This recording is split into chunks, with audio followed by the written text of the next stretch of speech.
I think the technology is recovered. So are you ready to record? Okay, we're ready to go. We're recommencing the Planning Committee of the 12th of January. Sorry for that little technical hitch. And the application that we're looking at is Strand Meadow RR 2022/2376/P. I will hand over to Sarah Shepherd.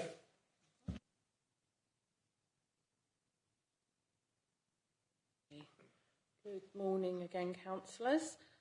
This application is to modify it says modify or discharge, but it's actually to modify the planning agreement that's existing on the site. That agreement goes back to the Outline Planning Commission 2017-582P. The proposal has been submitted by the applicants and it seeks various alterations, which are all set out in the agenda for you in detail. They are listed from the bottom of page 37 over onto page 38. Some of those, they include things like the addition of the developer as a named party to the planning obligation. The existing landowners would still remain on that obligation. They would be added. There has been a request to remove the provision of on-site affordable housing, a two-stage review mechanism. They have submitted a viability assessment. This has been independently assessed for the council at the applicant's expense. That independent assessment has also concluded that it is not viable to provide affordable housing on the site, and at the moment also not viable to provide an off-site contribution.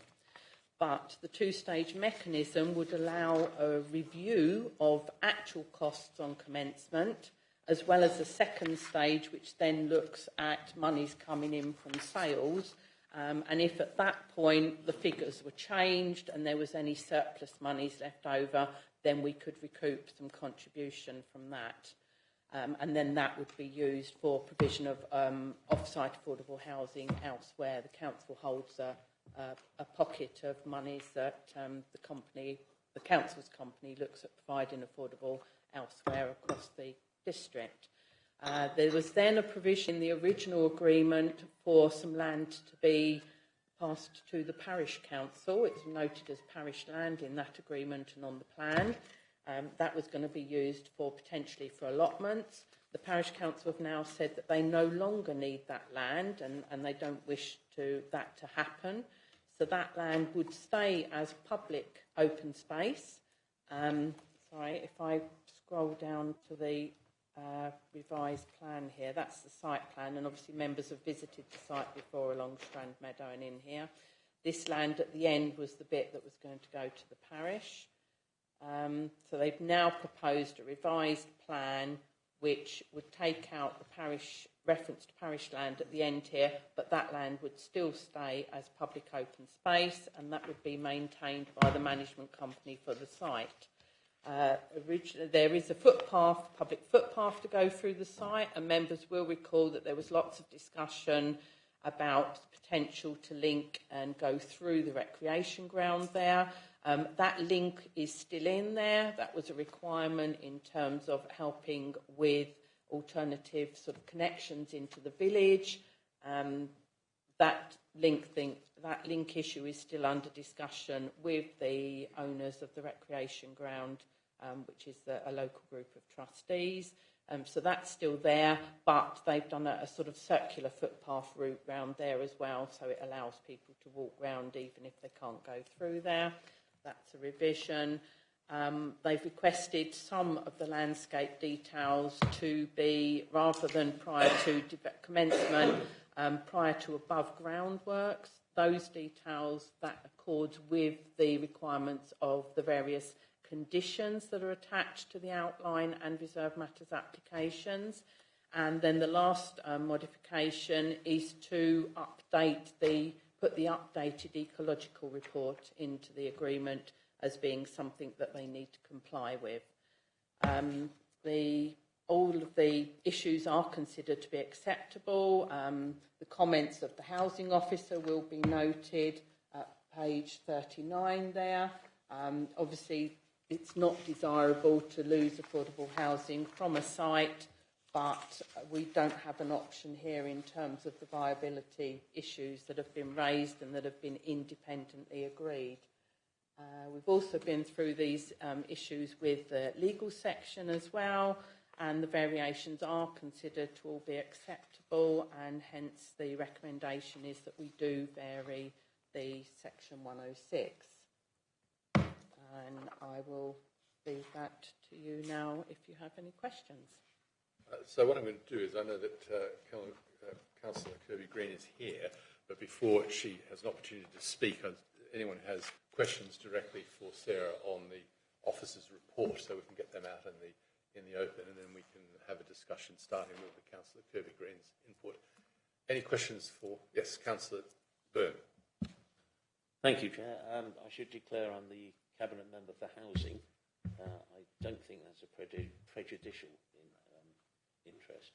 However, the original 106, the scheme was considered viable initially, and things have changed, even though, as you say, the scheme has been reassessed independently, and is now seen to be non-viable with the inclusion of affordable housing.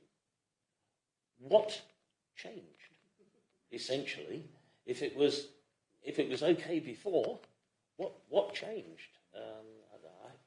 This may be a very difficult question to answer, but I think it goes to the nub of the issue, because we've seen this again and again with developers putting forward something saying, yeah, we can do this, we can do. Oh, whoops, no, we can't. And I think other members around will be familiar with that mechanism. And I think we need more detail. Was it really viable if we applied the same criteria as the independent investigator? If we'd applied that initially, would that scheme ever have been viable? Would it ever have come forward? Right, the original permission, you're going back to more or less 5 years now. Costs and things have inevitably increased since that time. I think generally developers are getting better at fuller assessments of their sites when they're doing applications now compared to a few years ago. It used to be the case that they'd think, oh yeah, the costs are going to be X, Y, Z, yes, we can make that work. And once they then start doing ground surveys and, all the engineering works and everything else, they get those updated figures and updated and more accurate costings, and that's when they come back into us. I mean, this site has been a long-standing allocation. So, if you're going back to the 2006 local plan, when this site was first looked at, then, things have changed a lot since that time, and the information that we expect developers to consider up front now it's a lot more onerous now than it was back in 2006. I don't have all the specifics, but, we did have an application back in 2018-19 when they were also arguing about viability at that stage. The viability situation has worsened since that application.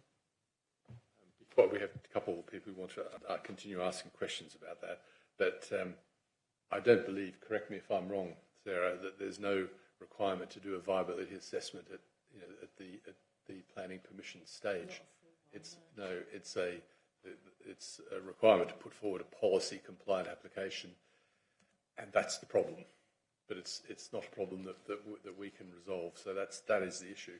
I've got Councillor. I'll do Councillor Drayson and then Councillor Curtis, if that's okay. These are questions for the officers. Thank you.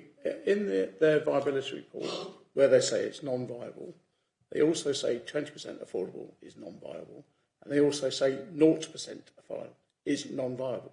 They're saying their site is non-viable. I can't find any check in our independent assessment that they've looked at the viability of the site. They're just agreeing that 40% isn't viable. What about the fact that their own report says even if it's 100% market housing, it's not viable.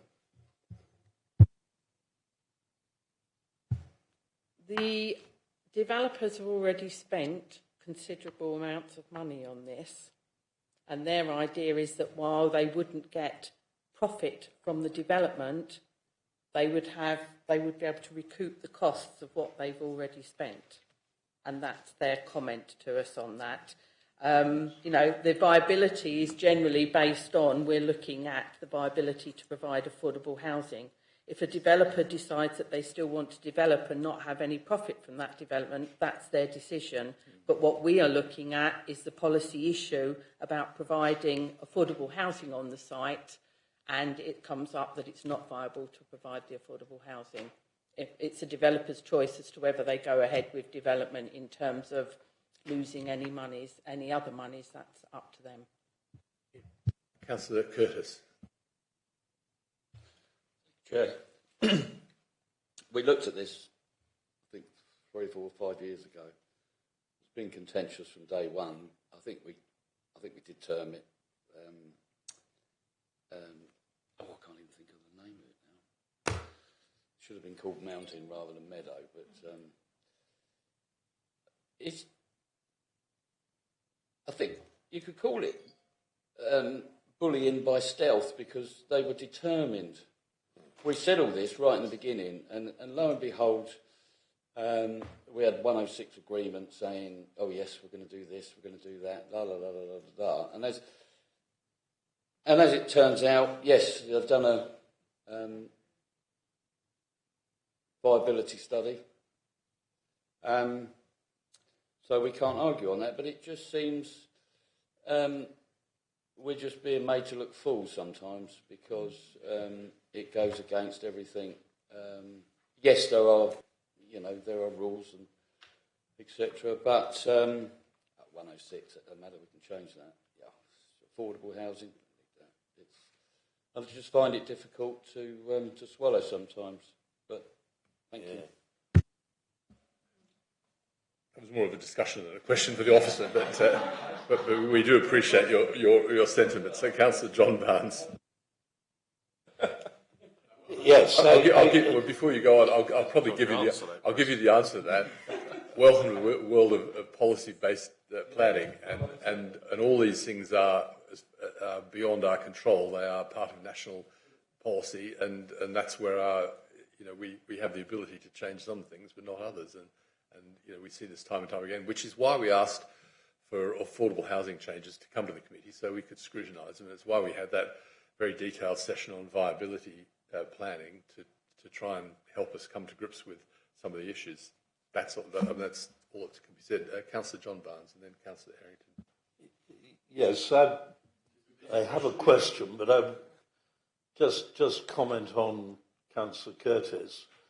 The original 2006 local plan allocated 17 houses on the bottom of the end of the site.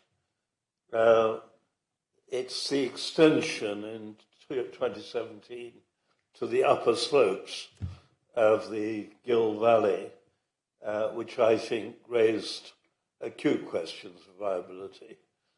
My question, though, is on the other aspect of this in the variation of conditions, because in order to be sustainable, this really needs to have an effective footpath walk through to the village.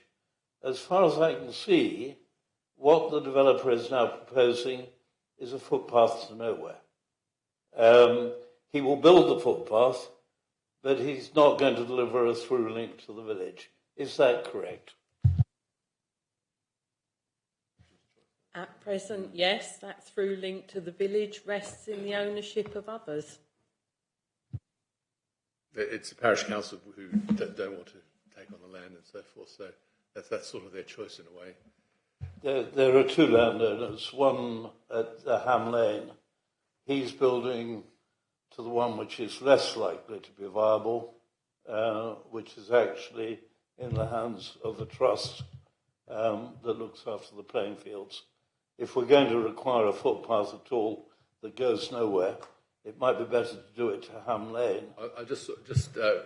I'm trying to keep this as questions to officers so that Councillor Kirby Green can have the sort of first shot at putting the case forward for the parish. So this is my question, is would it not be better to actually put the footpath to nowhere to Ham Lane rather than up the steep slope? It is actually a very steep slope indeed, more than 1 in 3, up to the recreation ground. And that's a genuine question.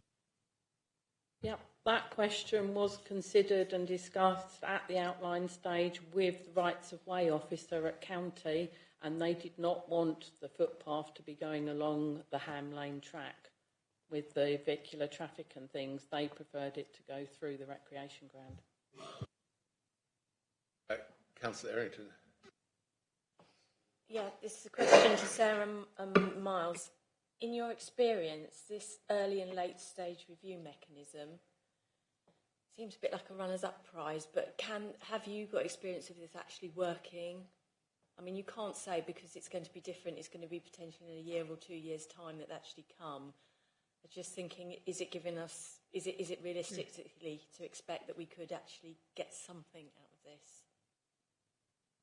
We did use it wasn't the early and late stage review mechanism, but we did have a review mechanism at the Woodlands Way development off of the ridge in Hastings, Guestling, Westfield area. I can't think which parish it comes under over there, but we did actually get some monies out of that one, yes. This is a mechanism that is recommended to be used. I have to point out, as I have in the report, that the PPG guidance says that this review mechanism only be used where it's in policy. We don't have it included in our policy yet, although obviously the local plan review is looking at that inclusion. But because it was something that we'd previously discussed with the developer, they've said, yes, OK, we'll accept its inclusion again this time. It is being used on a couple of other ones that you know that we've had issues with viability on, and other authorities that have already used it and seen it building out. Some of those, yes, you do get some monies from, and some of them you don't. So until they actually start building works, we're not going to know. We haven't actually had any that have been implemented yet. I'll just put another couple of facts on the table which haven't been mentioned by the officers. So we are very sensitive about affordable housing contribution, either on-site or off-site. Off-site, and I'm really not picking a figure, I'm doing a rough calculation. Off-site, for every house, it's probably about the contribution would be about £30,000, which is not a lot of money compared to the value of a house when you think about it, but that's the calculation that comes out. The opposite side of this equation is that because those houses won't be affordable, they will be sillable, and that would represent about, I don't know the square footage of each house, but the additional, the ones that were affordable becoming market houses would be in the order of £20,000 to £25,000 in sill each house. That's about another £250,000. They are very, just rough calculations, but just based on the averages. 7.1. Sorry? Paragraph 7.1. Oh, okay, good. Say that out loud. You want to just explain it to the... If you look at paragraph 7.1 of the report, I've put in there what the seal was going to be with the affordable housing and what it would now be looking to generate without the affordable housing. And the difference is? It was almost 378 before, and you're going up to 624 now. So it's in excess of £200,000 extra for a seal. It's just a sliver under £250,000. So my apologies, that is a material consideration. So if there are no more questions to officers, I'm going to ask Councillor Kirby Green to say a few words. Thank you, and thank you for delaying this. I appreciate it. So a lot of what I'm not going to cover much, you'll be pleased to know. I'll be very brief. A lot of what I was going to say has actually been raised, but I thought I know a couple of members on the committee weren't here back in 2017, or quite a few, and I just wanted to run through to just to basically vent the parish's frustrations at why we are where we are. So I'm not asking you to decline the application because officers will no doubt tell you there are no reasons to. The viability report clearly states that it's not viable to provide affordable housing. The issue that we have is that everyone bar the developer knew that in 2017. We knew that when planning permission was applied for, and I would just like to point out that officers all the way through have recommended grant for this. So there's been a bit of a discussion today as though it's the committee that have gone against officer advice every time on this one. So from the very beginning, officers were supportive of these houses. So the issue we've got is that the parish council and local objectors, and I think it was before your time, John, and me, and we said right at the beginning that the site was unsuitable for housing. The topography has not changed. You may ask a very good question. What has changed? I'm sorry, I don't buy costs have gone up. The issue is that there is a steep hill. Councillor Curtis said in 2017 he was expecting the cable car to arrive. You know, it was that bad, and we could all see it, but the developer couldn't, or rather he chose not to. So he's had this site since 2018. Now, in 2017, the site was given permission for 17 houses. Now, it wasn't universally popular in the parish, but at least we were going to get some affordable housing. So I think everyone pragmatically thought, right, we're going to get some affordable housing. In 2018, the developer, having owned the site for at least 7 years by this point, suddenly realised that there was a massive hill and it would be a costly exercise to build. Therefore, he needed to increase the number of houses from 17 to 30 in order to allow him to deliver affordable housing. So in 2023, we're being told it's unviable to build any affordable housing, yet the developer still gets to keep his 30 houses. Now, if we said, actually, you've got 17 again now, I don't think the parish would have an issue. The site is hugely overdeveloped. It lost on appeal. It's now won on appeal. Very oddly, if you actually look at the outcome of the appeal, it doesn't seem to tally with the previous appeal at all. But anyway, but the issue is we've now got an overdeveloped site and with no affordable housing. So we started with 17 houses, 40% of which would be affordable, and we now have 30 houses, none of which are affordable. Quite a result for the developer, not a result for Burwash.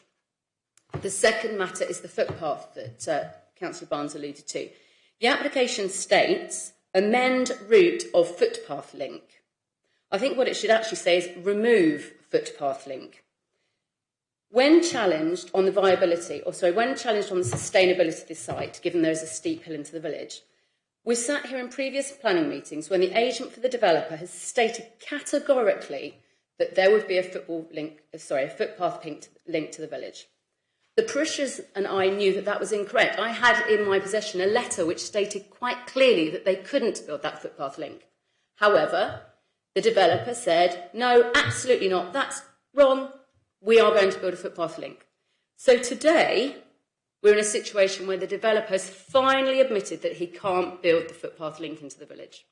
So he's going to provide a very odd circular path, which is very peculiar. We've got enough paths around Burwash. We don't need a path on some recreational ground in a housing development for people to walk around. So we're now in a situation where the argument about sustainable development just isn't there because it's not sustainable. People are not going to walk down the hill, through Strand Meadow, back up again. Part of it hasn't got a footpath and back into the village. They're going to get in their cars. So we now have an unsustainable development of 30 houses with no affordable housing. And this is all for reasons that we knew about 12 years ago. And that's the thing. 12 years ago, we knew in 2011 when this first went in, we knew that it was unsustainable and we knew it was unviable. Yet the developer, who's obviously an experienced developer, has only just come to reach that fact. And that's what I really struggle with. So we're being shown a master plan of how to play the planning system. And unfortunately, the developer is going to walk away with 30 market houses and the parish are not going to end up with what they wanted, which is really, really sad. I take on board the seal points, but we want actually affordable housing. Thank you.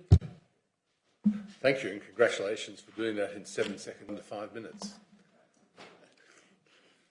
You didn't sound like you planned it at all.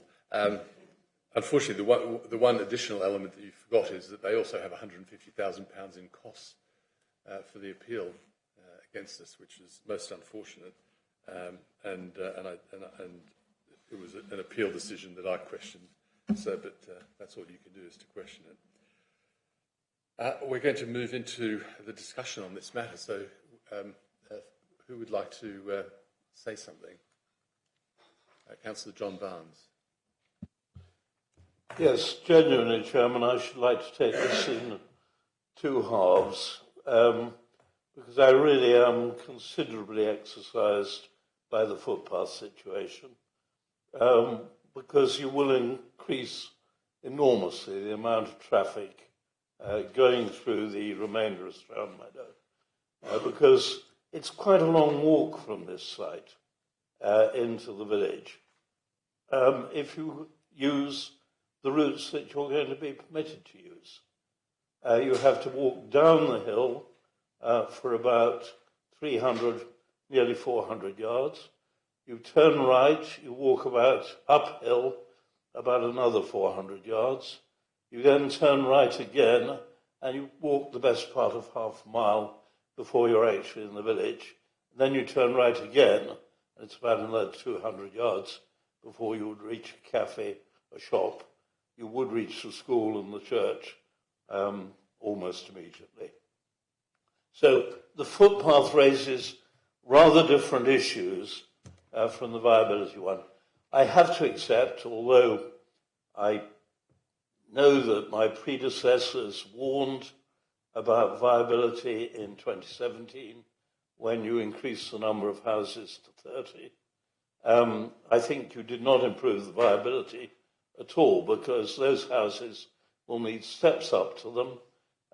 They have floors which are actually, the kitchen is below the living room, and you have to go up steps from the kitchen into the living room. And for disabled people, they will simply not be available. John, sorry to interrupt. Those points aren't really pertinent to viability. You're sort of going back into design of housing. You're quite right, Chairman. I accept on viability that what we're proposing is the best possible solution. We've done the independent review to build in the mechanism which actually reviews at a late stage and sees whether a contribution is essential, I think is right. So that part of the decision I accept. The one which I really do think we ought still to be talking to the developer and everybody else is, frankly, we need a viable pedestrian access into the village. Otherwise, we're going to inflict huge traffic problems on the other houses in Stroud Meadow, on a bad junction into Shrub Lane, and we're going to have an enormous increase in traffic, which is not necessary if the footpath link to Shrub Lane could be established. And it seems to me that really needs further discussion. If you look at where it's being put, you are literally faced with walking up a mountainside. It's about a dozen yards, and it's as near vertical as you can get. To go along to Shrub Lane is a much more moderate gradient and would actually provide a viable pedestrian access into the village. Can I just ask Sarah Shepherd, I think, wanted to respond to you on that, John? Please. I'd like to say it is not proposed to remove the link. The link is in exactly the same place as it was approved. There is an addition of a loop to the footpath. Previously, they couldn't put the loop in because it was going to be parish land for allotments, so you wouldn't want everybody else walking through the allotments. So because it's not going to be parish allotment land now, they've added in an additional loop to the footpath. But the bit of footpath that goes from Strand Meadow and up, and it's a short section of slope, as you say, up into the recreation ground, is as already approved. And there is no request from the developer to remove the possibility of a link. That is still within the application, and that is still within the Section 106 agreement. I mean, the developer has, and I've seen some legal documents, and the owners of the land have a right of access into that recreation field. and the developer is looking at that, and I know they've got to go back and have further discussions with the trustees about that, but their concern is that actually there is an authorised link into that field via the existing land registry documents. Now, that is a matter for them to discuss with the trustees, but as far as they're concerned, they still want to do that footpath link into the village to provide a quicker and closer, and as you say, a better route away from the cars for people of the existing Strand Meadow area and for any new properties to access the village. So it is not being deleted, it is just being modified with the addition of an extra link of footpath. What happens going forward, you know, it's a bit wait and see, I'm afraid, but it's not proposed to be deleted. I'm afraid it is an application which comes in small parts. I have to say, first of all, a private right-of-way for a particular dwelling house is not infinitely extensible to another 30 houses. And secondly, the notion that footpaths will ever exist is pie in the sky. It's on a par with precisely what was said about sustainability in 2020. Very frustrating, John. You know it is, but it's... Yeah.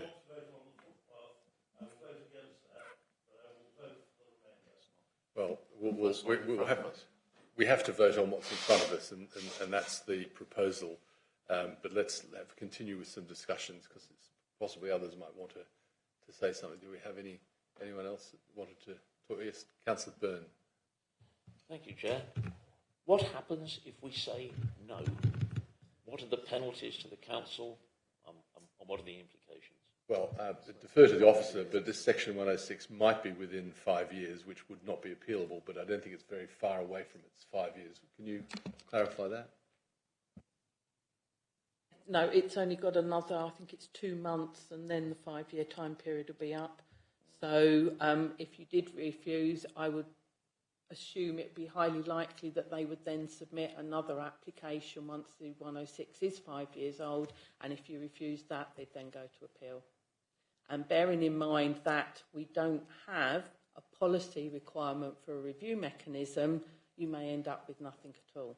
So, yeah, one of the issues, it's a really important issue that Sarah has raised, and that's is that the current local plan doesn't have that requirement for a review mechanism, so an applicant doesn't have to agree to that. That will change with the new plan. That's one of those little glitches that has been discovered, so that we would potentially lose more because they are at least offering the mechanism, which may or may not generate some funds. It's a risk. Councillor Prochak. I think, as Councillor Kirby-Green has really explained well, our feelings on this whole site, and we are between a rock and a hard place, and I don't think we have a choice on this one, and really just have a really strong health warning on the new local plan, because, as has been said, anyone with an ounce of common sense would look at that site and think, well, I can remember Councillor Errington saying, well, how do you actually get into those houses when we refused it the last time? And how does somebody with disability manage in those houses? And so a lot of our policies that we espouse, like affordable housing and access, physical disability is catered for, is out the window. And it doesn't fit nicely with us at all. And it, as Councillor Curtis said, it sticks in our throat. I don't think we've got a choice, though. So, and it's a very valid point that Councillor Prochak makes, because we are working with a local plan, and a number of members here did not contribute to that plan.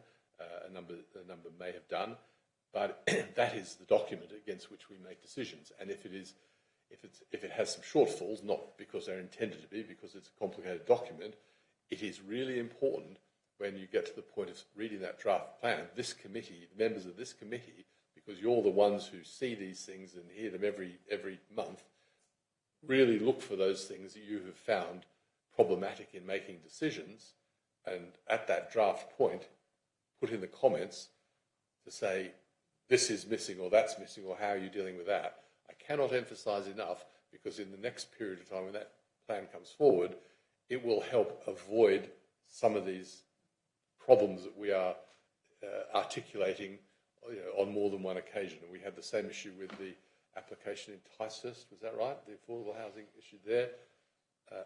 Conversely, we had one in Hurst Green where it was 100% affordable housing of different tenures, and that's the opposite side of that equation.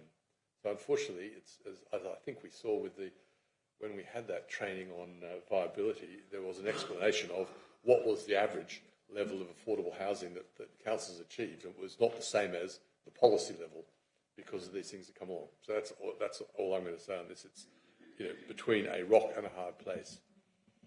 So I don't know if anyone wants to further discussion, comments, or put forward proposals. Councillor Gordon. Yeah, it's a great shame for the people of Burwash, but I think we are right. We're stuck in between a rock and a hard place here. So, would you like to put forward a proposal? Well, he doesn't want to, but I don't want to. But Councillor Drayson. Accepting Councillor Prochak's reluctance that we have to accept this, I would like to hold up as an example because Councillor Kirby Green was right when she said this is an absolute perfect example of how to use the planning system against the residents of Burwash. Thank you. Yeah, that's right. Yes, Councillor Barnes. Chairman, as we move to a decision, can I ask that we separate the footpath from the other so that we can register our concerns? Well, advice is no, you can't. You've got a proposal in front of you there, and you have to act on that proposal and make a decision based on that, which is, again, difficult, but that's what it is. Right, well, we're sitting here. It would seem that people feel that they don't want to vote for it, but recognise that they have to vote for it. Does anyone want to put forward a proposal? Yes, Councillor Drayson. Unfortunately, though, we don't want to vote for it. Someone's got to propose it so that we can vote on it. So I will propose following the officer's recommendation. Okay. Would anyone like to second that proposal? Councillor, this is a... Yeah, we do want to go home. Councillor Prochak is seconding that, so I will take the vote to follow the officer's recommendation. And can I have a show of hands of those who wish to follow the officer's recommendation or feel that they need to? We do a count up there. 1, 2, 3, 4, 5, 6, 7, 8. 8. There is 8 for. Now, can I have those against, please? 1, 2, 3, 4, 5. I've got that 5 against.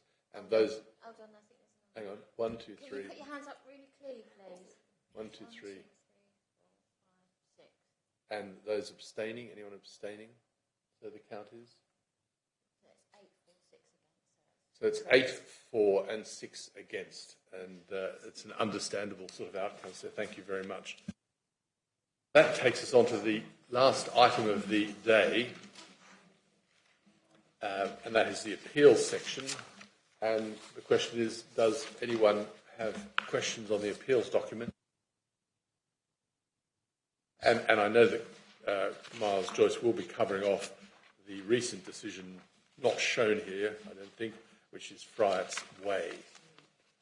So I'll hand over to Miles to answer any questions. Any questions, specifically on individual appeals?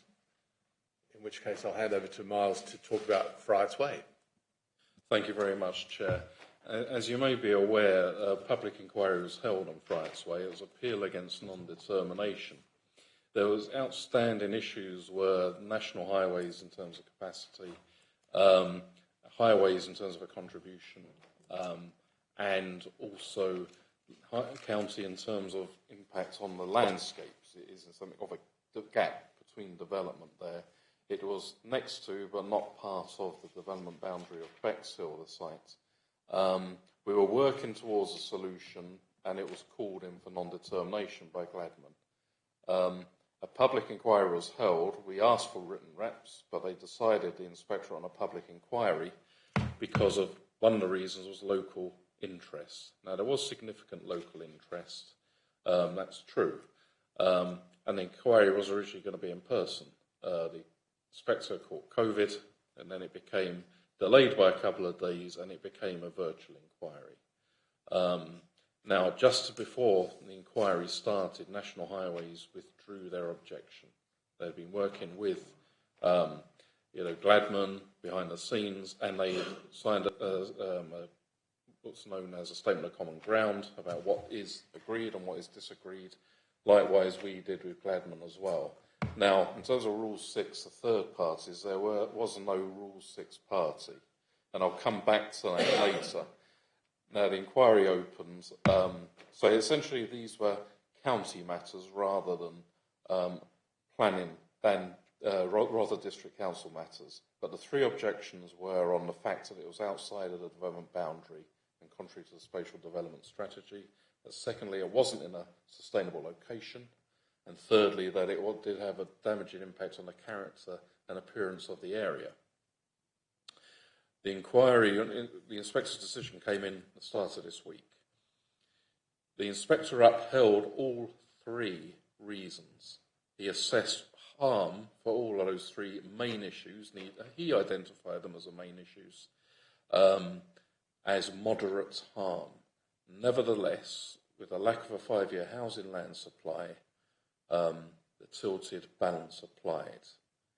And the tilted balance was such that we had never delivered housing in our plans, not through the local company delivery vehicle, not through grants of planning permission, not through windfall sites. We simply hadn't delivered the housing we should have done, not least the affordable housing we should have done, and this proposed 30% affordable housing. That in itself was sufficient in terms as well of the likely build-out before a new local plan comes in place to convince him on balance that planning permission should be granted. Interestingly, he didn't give the 3 years for reserve matters and the 2 years to implement. It was 2 years to put in a reserve matters and 1 year to commence development. So he was clearly very keen that development should start. He did recognise that Gladman aren't going to be ones to build it out, that it will be passed on to a developer to implement. But he did raise these very real issues about the housing land supply. And I think it does have real implications for both the committee in terms of schemes that come before them and in terms of if the housing supply is such that what we really want to do as officers is get it as far along the process as possible, which for officers is having more by pre-application, especially by planning performance agreements. Not only do they bring in income, but they give several chances to get the development rights. And don't forget, this was an appeal against non-determination. And I think absolutely no fault should go to Claire because she did an excellent job. She did an excellent job as a witness. She was working very hard with them to overcome these, what seemed quite implacable objections from county and National Highways, only for National Highways to melt away at the 11th hour. So I think we really need, in Strand Meadow, we're talking about delivery, and I think what underpins this whole thing is that we are responsible for delivering the housing. And if we can't deliver the housing, then a tilted balance will continue to apply. And indeed, a local plan has a great opportunity to really, be able to avoid some of these pitfalls. But his decisions were based on the fact that that local plan had slipped in its timetable, but it was likely to be in place but already by that stage there should be sufficient build out of the site. So I think in summary, yes, it's a disappointing decision.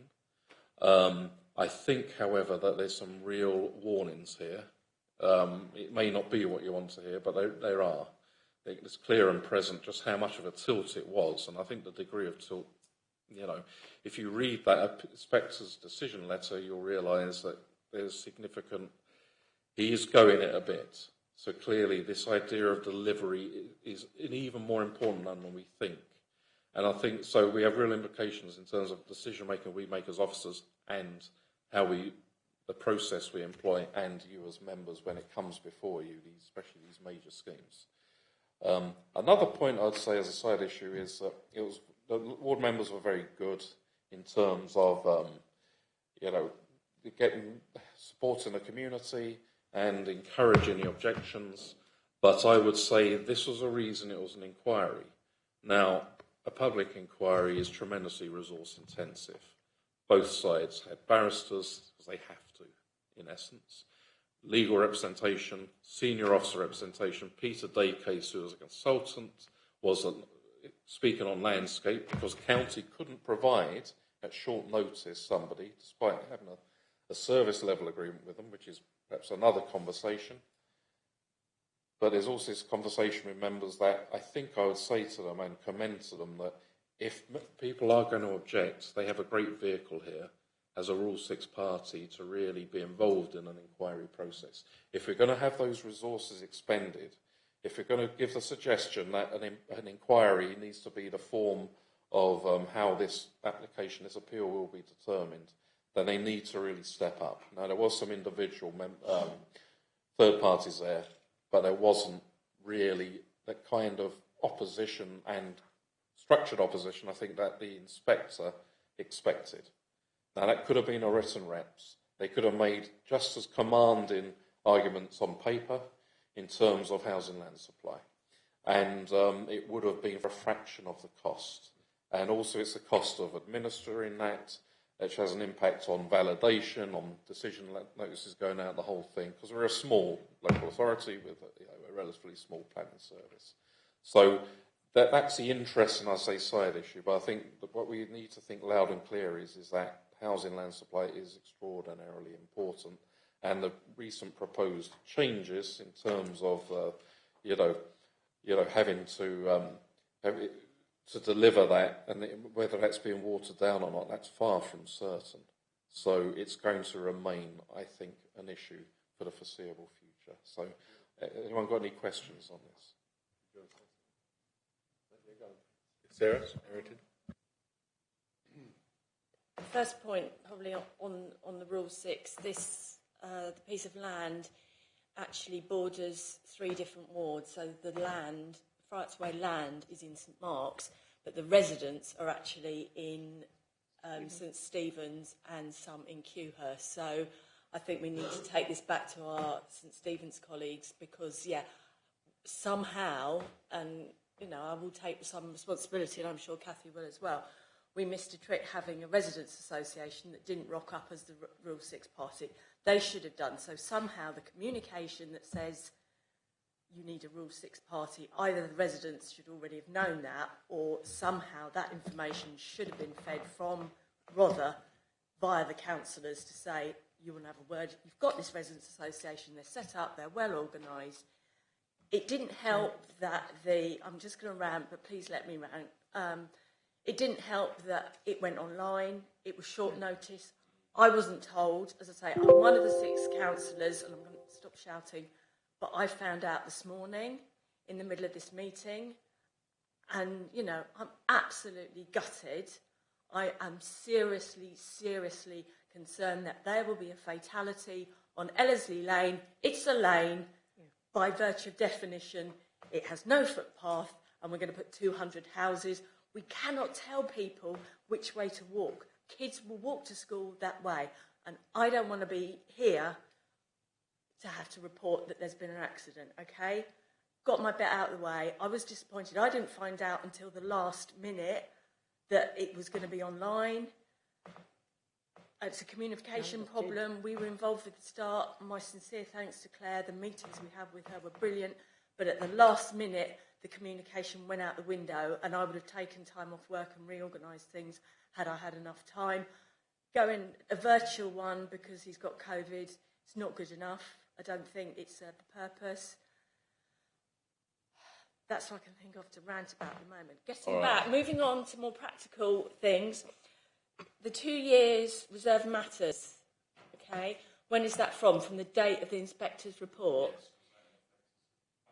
So they've got outline. Glavman's aren't the developer, so they've got to shift it to a developer who's got to get reserve matters approved by January 2024. 2025, and they've got to have a spade in the ground by 2026. Right, okay. So that, you know, something needs to be moving quite quickly, doesn't it? That's my only hope, that somebody will look at the site and say it's not viable, or they'll have trouble shifting it, but it's still got outline, and that can hold for another 2 years. So thank you for listening. On the point, in terms of the inquiry, they gave notice that they were considering an appeal about October time. By November, that's when the appeal was lodged. The inspectorate has quite a few issues in terms of backlogs and staffing. One of the things they are doing is prioritising inquiries and hearings, but everyone was taken aback by the dates of the public inquiry, which gave us very little time to put in. We had to get, basically, assemble legal representation, get proofs of evidence in. As I said, the county who objected didn't have the capacity to be a witness, so Peter was our witness for that. Claire obviously covered the rest of it off. Now, they had obviously intended for some time to appeal, so they had all their ducks in a row. Of course, when it comes to the dates, COVID, and we did everything we could in terms of communication right up to suddenly it changed into COVID. And with the best will in the world, that change was probably where the communication went. But we did the best we could, I think. And it really, with something like this, the inspector, yes, I can understand prioritising inquiries, hearings, but really they should have given us a bit more time. We did write and say that they shouldn't have had an inquiry when it first came in, because we felt that it could have been done under written representation, or alternatively, a hearing would have given a chance for the community to attend in person. It wouldn't be scrutinising evidence under oath, but it would give plenty of opportunity for that. Now, these options weren't available, so I think in all ways, I think we were up against it in terms of this, but it does nonetheless raise the issue that, and clearly there was will that was there, that that these things are very expensive, and if they really make the most of the opportunity as best we can. But also, I think there's commentary needs to go back to the inspectorate that this isn't helpful either, because we couldn't have got a consultant in that time. We looked for consultants for the landscaping aspect of it. No one would take that on at that short notice. And just to add, I think for what we pay for the barrister, what I very short bit of I saw, he was excellent. Our barrister was excellent, really, really good. But had he been sitting here, he would have been absolutely fantastic to actually see that's. Online meetings are great, and we've done some great work online, but one of those things, to literally have a court online, you lose so much, and perhaps it would have, I don't say it would have been a bit different outcome, but the impact would have been far greater if we'd have been sitting here and heard it and seen it, and the body language, because when you're only looking, you're not getting it, but we're still paying presumably full whack for the barrister. Thank you. Just before Brian and John speaks, this has brought up an interesting issue of Section 106 of Rule 6 parties, because I acted as a Rule 6 party many years ago and had never done that before, and I did it. It was through the parish council, and we did employ a consultant to assist. But for those who haven't done it, it can be quite daunting. I mean, to present for an officer at an inquiry is daunting. And I'm wondering, this is something I would also say that perhaps the town council might have engaged with. I don't know what discussions they had or whatever, but often it's the town or parish council that it will nearly automatically be accepted as a Rule 6 party, whereas others aren't always. And I'm wondering, going forward, if we should not have a town and parish council and member training on Rule 6s, so we can not become the advisors, but at least we know the direction to send people in, and where to. I mean, if you're doing it, you have to look up the advice and read. You become the expert very quickly, which is quite hard. And there are different rules about Rule 6 parties to the main people. So it is important. I think that might be worth considering. The other thing is that it's obvious. We've got 3 people here to talk. That this report came out very quickly. I mean, there are some appeal reports that are taking months and months and months, and that's after they've taken months to go to appeal. And it would appear, Miles and I have been talking about these things recently. It appears that there is potentially directives that have been given, to inspectors, and that you said about prioritising inquiries, and that therefore that suggests larger applications to stir the housing market up, to direct inspectors to find reasons to approve, if you like. I mean, you read the report, you felt like it was going to say no, and then it said yes, and clearly there is a real, that tilted balance is like that, not like that. It's really that way, and from this authority's point of view, this committee, if you think about it, and I'm putting aside Spittlewood, which was quite early on, there hasn't actually been a large application that's come to this committee. Think about it. Anything over maybe 20 houses, 30 houses is Strand Meadow. Or 43. I mean, but they're relatively small numbers compared to 200 or what you see across the country, 1,000, 2,000 houses. So the opportunity to actually increase that delivery, that approval rate, when we already have 2,000 houses approved but not delivered, is placing a very difficult burden and nearly an unresolvable burden on a committee. So it's just the point that I make. But I do think some training, because there was a time in this council where if you came forward as a Rule 6, you weren't the friend of the council. That's for sure. I can assure you, I have been in that position. Sarah smiles at me because she would know exactly what I'm talking about. We have a couple of people. I've got Brian and then John and then Chris. Sorry to have taken that time. It was going to be a couple of questions, but I think you've touched on it, which is, I wondered if it was speeded up because it was non-determination as opposed to a decision, and perhaps there is that speed element that it's part of that. But I think 1,000. I think it's prioritised. Yeah. Had it been refused, if Claire had been a less helpful case officer and refused it on his outstanding things, the outcome would have been the same. Oh yeah, I just wondered the speed time.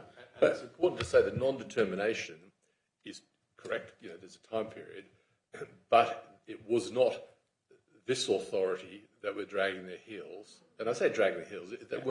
It was responses from other authorities that we can only say, please, can we have your response? But if they don't give it, and that's enough for an applicant to say non-determination. Or withdraw their objection. And our responsibility is to try and make an application work, which takes time sometimes. Anyway, sorry. It was going to be, well, Miles touched on it, I think you did as well. Can we please make sure we give feedback to the inspectorate on those comments? Even though they don't have to take any notice, but we need to tell them. And then the other comment was, I await the amendment for the 106 later for the non-viability of the affordable housing. John Barnes. Thank you, Chairman. I'm very sympathetic to the officers on this one. There are a couple of points, really, I think I would...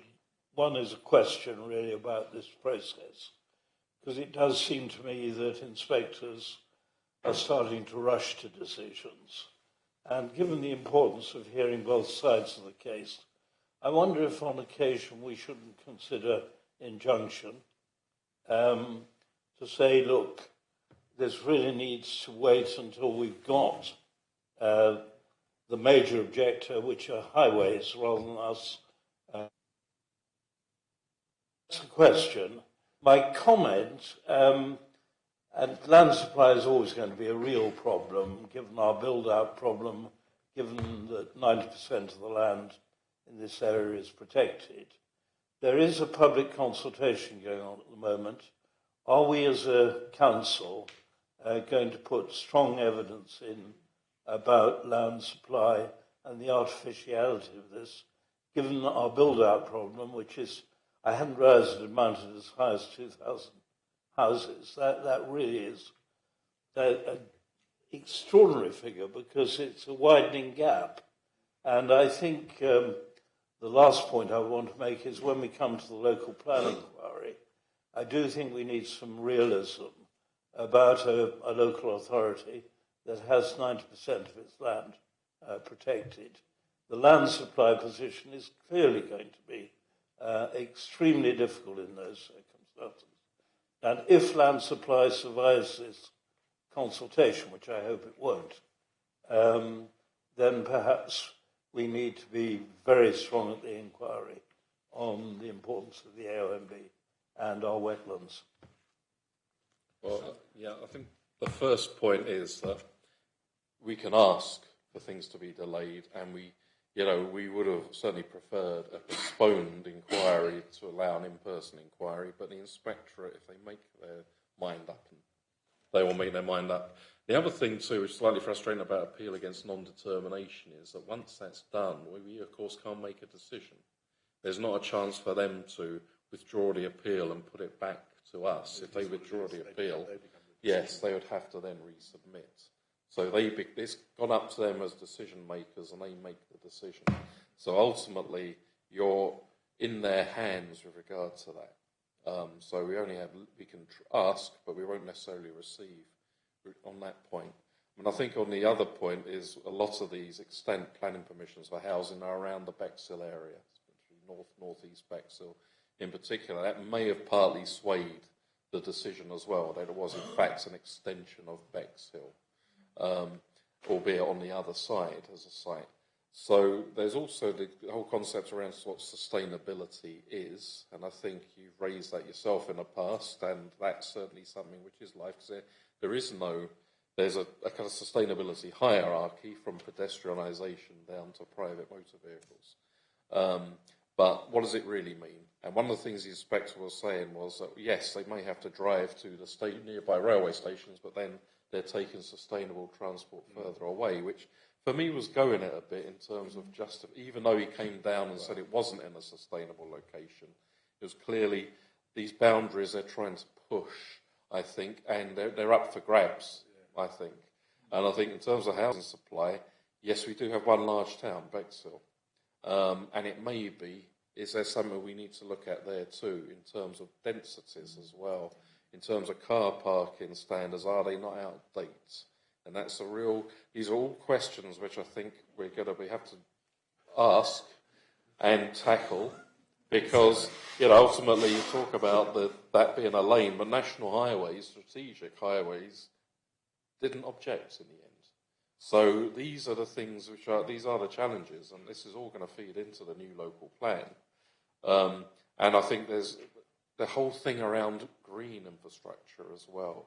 We're still at the foothills of knowledge and understanding about that. That's going to be a big, rapidly developing issue as well, not just about trees. Can I just ask you a question? You're talking about sustainability and the hierarchy, and the pedestrian footpath is always something which crops up.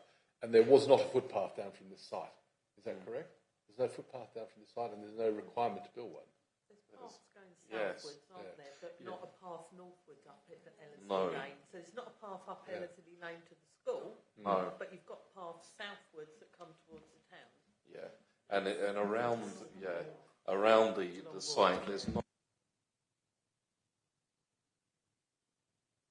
These are the very reasons that applications are refused in the countryside all the time. Yeah, well, all the time. I mean, it's nearly. The inspector agreed with us, but the tilted balance, I think, took us by surprise just how tilted it was in this instance, and that may be a new trend. Chairman, Miles has answered most of my questions, but should we not be giving evidence to this public consultation? Sorry, yes, we will. I mean, certainly a lot of that's going to be policy-based, so by my colleague Jeff, but certainly we will have an impact. I know Peter's been given some useful feedback as well on certain key aspects of that. Thank you. I've got Councillor Madeley, and then Councillor Muir, and then Councillor Prochak. Thank you, Chair. Can I go back to the point that Chairman made on the Rule 6 agreements? A few of you in the room will know that I and my team were probably the most unpopular people in Rother District Council a few years ago, but we had a very successful team that went ahead with the Rule 6, and we won on that. Hasn't helped us today, but never mind. So I would be very much of the mind and really would go along with training. Thank you. For Rule 6 agreements, because I think I could put in quite a bit of help there. Thank you. Team Madeley. That was Gulliver's, the Bowles Green one. Councillor Andrew Mear. Yes, I think just to reiterate what others have said about the importance of kicking up a fuss when you get one of these. I've learnt that the hard way, which I very much regret, but I have learnt. It's important that they say that all the submissions from members of the public, parish council and so on, which are made to officers in the original application, will be passed to the inspector and they'll all be taken into account. That is a trap. They all have to be repeated to the inspector. If the inspector is to get the idea that there's this public interest in having a hearing, a public inquiry, or whatever it is, rather than dealing with it on paper, it gives a lot of flavour. The inspector understands that, and to rely on those matters just going forward automatically, I don't think works at all. The other benefit of writing in is, of course, that the person who writes in with a representation is then notified of what's going on. And I have held back from doing that myself to inspectors in this mindset of predetermination as a member of this committee. But we're past that, aren't we, when we get to an appeal? It's not a question of predetermination. We have decided, and we are defending the appeal. And there's no reason why members of this committee shouldn't write into the inspector and make representations and receive the necessary correspondence without having to pick it up from a third party, like the parish council or a resident.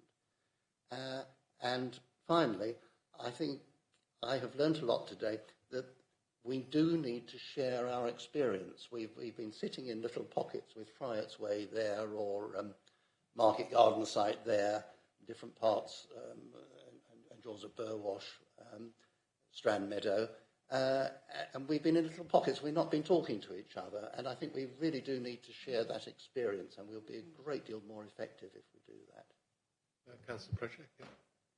Yes, I couldn't agree more. And wait, Robertsbridge have now got 3 big applications coming our way. So, yes, sharing would be helpful. And just supporting Councillor Madeley in the training and what you've said earlier about, because I hope things have changed, but when I was in that role, I have never in my life been treated so badly. And the QC it was a small thing. It was about changing our post office into a house. And I really felt passionately about it, so I gave evidence. But the QC was rude, aggressive, in my face like this, telling me he had never, ever met anybody as disgusting as me. So I probably was quite effective. But just the training, you do need to have confidence, like you said. I think it's important, and I'll follow up and see what can be done and the best way to do that. But the thing about a Rule 6 party, and they can be very supportive in these cases, the council. Of course, there are other situations where the council might be taking a different view. But one of the key things that possibly people don't realise about a Rule 6 party is that you can introduce new evidence at an inquiry, whereas the other party, whereas the council can't. And so that is a real advantage. You are, as a Rule 6 party, you should be given equal weight to the authority and the applicant. And those are two key things that aren't always understood, which is, as Councillor Mair said, it's different to somebody who just stands up at the inquiry to say something. They are not treated on equal status. But I'll have some discussions and we'll see what we can do in the best audience, because I think just a short guide to how to do it would probably help, and support in the cases that might have helped. And I think in the case of the Fairlight application, it probably helped a lot having the residents make representations there as well, in ones that perhaps the authority didn't feel that they had a strong enough case to make, which I think was the case with that particular one, wasn't it? So, trying to work together a bit more, I think, is the answer. So that's it. Any other questions on that? I think we've probably worked that one over, and I think it's really, thank you, Miles, for doing that. These are, you live and learn along the way by experience, unfortunately. The last thing is really just to note the time and date for the next meeting, which is the 14th of February. And thank you very much. And, yeah? 16th. Well, I've got 14th. Oh, sorry, 14th for the... sorry, my apologies for the site visits, yes. And And on that note, I'll finish the meeting. Thank you very much.